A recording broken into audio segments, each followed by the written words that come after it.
नमस्कार, the earth news देख रहे हैं आप सब। मैं हूं आपके साथ साहिल की अपनी बात करेंगे मिडिल ईस्ट को लेकर। मिडिल ईस्ट में एक बार फिर जिस तरह से हालात बने हुए हैं, बेहद विस्फोटक हो चुके हैं। इसराइल ने लेबनान पर अब तक का सबसे बड़ा हमला करते हुए एक ही दिन में 254 लोगों की जान ले ली, जबकि 1100 से ज्यादा लोग इसमें घायल बताए जा रहे हैं।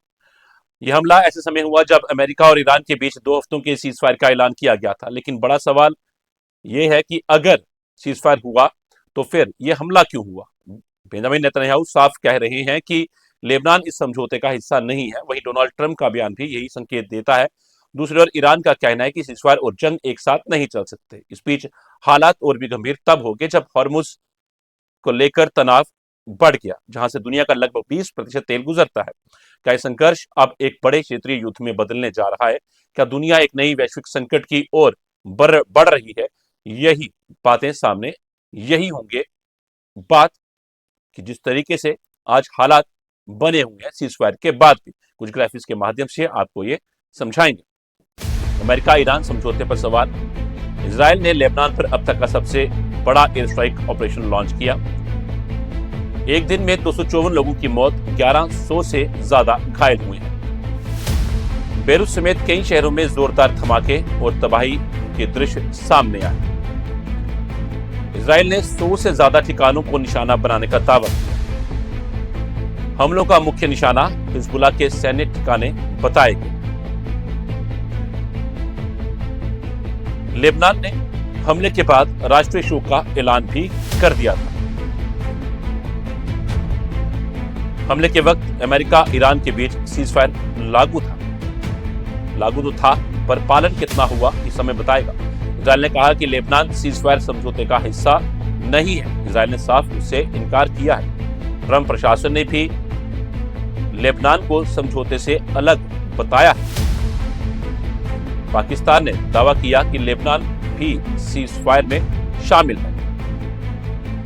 अमेरिका और पाकिस्तान के बीच बयानबाजी में बड़ा मतभेद सामने आया।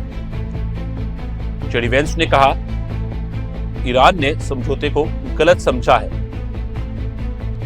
ईरान ने कहा सीजफायर और युद्ध साथ नहीं चल सकते। ईरान ने हॉर्मुज स्ट्रेट पर कंट्रोल बढ़ाने की तैयारी शुरू कर दी है। तेल टैंकरों पर प्रति बैरल $1 टोल लगाने की योजना बनाई गई है ईरान द्वारा। भुगतान क्रिप्टो करेंसी में लेने की बात सामने आई। जहाजों को पहले कार्गो की जानकारी देना अनिवार्य किया जा सकता है।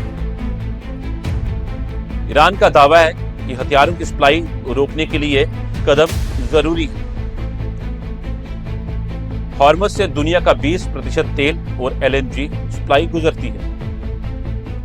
स्ट्रेट बंद होने से वैश्विक ऊर्जा संकट गहरा जा सकता है।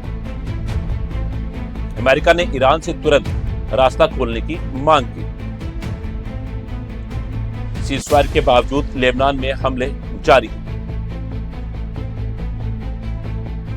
हिजबुल्लाह ने हमलों को आक्रामकता बताते हुए जवाब की चेतावनी दी। आईआरजीसी ने अमेरिका और इजराइल को कड़ा जवाब देने की धमकी भी दी। बेरूत के कई इलाकों में इमारतें पूरी तरह तबाह हो गई थी। नागरिक इलाकों में हमलों से भारी जनहानि हुई थी।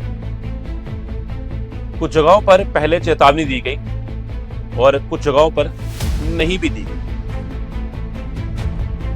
वैश्विक संस्थाओं ने खाद्य संकट की चेतावनी दी है।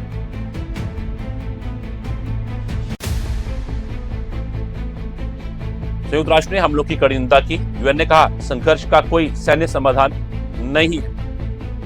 वैश्विक संस्थाओं ने खाद्य संकट की चेतावनी दी। तेल, गैस और उर्वरकों की कीमतें बढ़ने की आशंका जताई गई। गरीब देशों पर सबसे ज्यादा असर पड़ने का खतरा मंडरा रहा है। अमेरिका और ब्रिटेन में युद्ध के खिलाफ प्रदर्शन हुए हैं।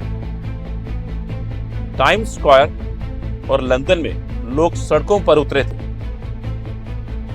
स्टॉप वार और स्टॉप बॉम्बिंग लेबनान जैसे नारे लगे। वहां पर प्रोटेस्ट देखने को मिले लेबनान के पक्ष में।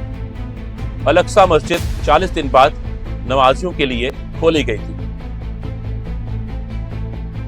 क्षेत्र में धार्मिक और राजनीतिक तनाव चरम पर पहुंचा था।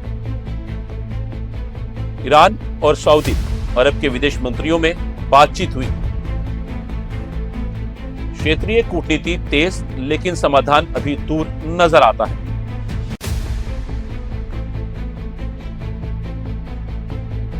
सुरक्षा के चलते इस्लामाबाद में यूएस ईरान वार्ता की तैयारी। सुरक्षा के चलते इस्लामाबाद में 2 दिन की छुट्टी घोषित की गई।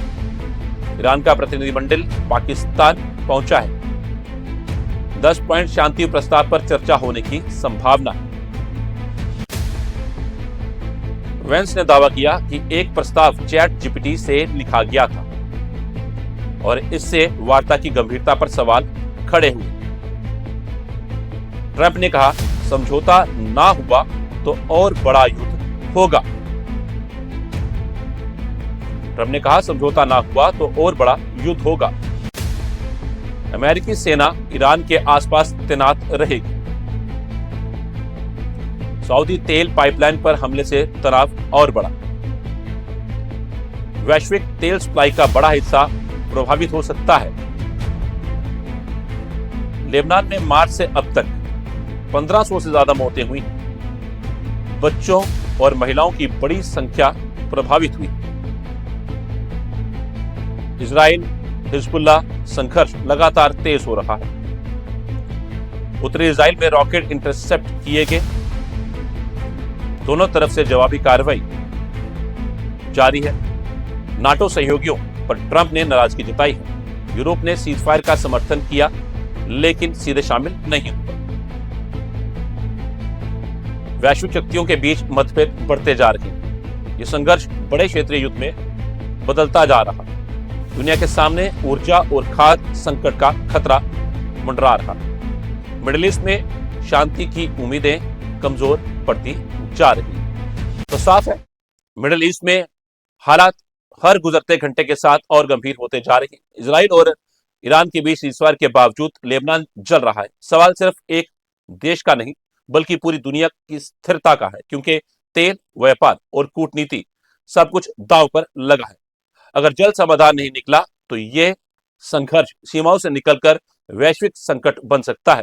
फिलहाल दुनिया की नजरें इस बात पर टिकी हैं, क्या बातचीत जीतती है या बारूद। इस सेगमेंट में इतना ही। मुझे दीजिए इजाजत। नमस्कार।